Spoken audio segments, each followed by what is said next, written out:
Hello, this is Cinnabon 18 here, and this is my review for Petite Maman. Basically, I heard about this movie for the film festival, so I watched it. I was like, oh, it's the woman who directed Portrait of a Lady on Fire. It's not very long. Sure, I'll go watch it. I already had a pass, so I might as well watch it. The movie is very short, like an hour and 10 minutes of actual runtime, maybe hour and 15. With credits, like an hour and 20. It is a short movie. It's shorter than most Pixar movies, and those are generally pretty short. I brought up Pixar because the movie did feel very Pixar-ish, like a French Pixar film in live action.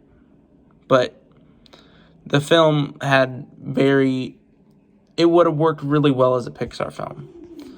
But this movie is basically about a young girl who has dealt with a recent loss and has to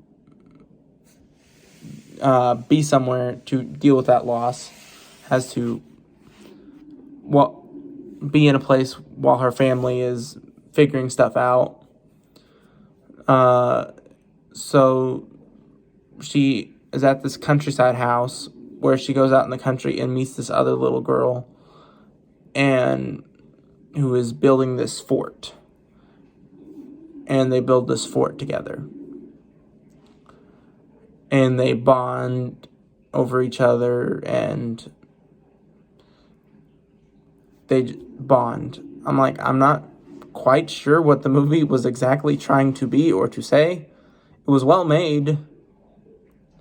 It was entertaining. I was a little tired during it, and having to read the subtitles wasn't helping me be any less tired. The movie was good. Do I think it has a shot at the Oscars? Maybe, if they delay it and it can get into international feature for France. Maybe. I don't see a release date for it, so I guess there's that possibility. Portrait of a Lady on Fire didn't get nominated. I didn't know what to expect because I haven't even seen Portrait of a Lady on Fire. But it was well made. Céline Sciamma, from what I can tell, is a very competent filmmaker.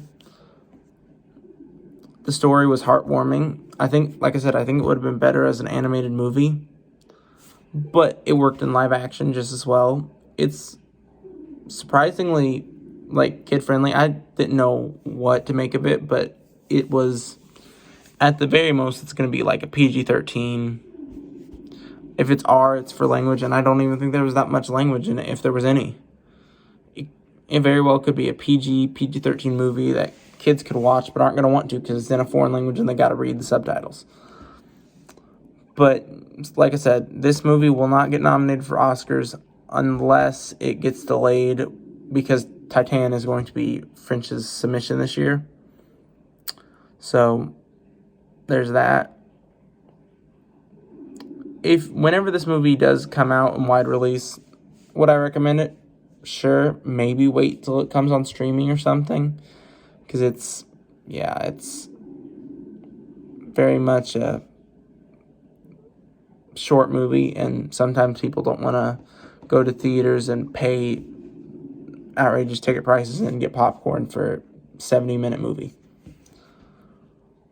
But if you watched it, let me know what you thought down below. If you're interested in seeing it, let me know what it is that you're interested about it. If you know more about it than I do, even though I've seen it, let me know. If you like my thoughts on it, consider hitting that like button. If you like my takes on stuff and how I know absolutely nothing about the movie that I watched, consider hitting the subscribe button. If you like the way I flub, or dislike that way I flub, you see, hit that dislike button. It's not like anybody else is going to see it, but I will. This is Cinnabon 18, signing out.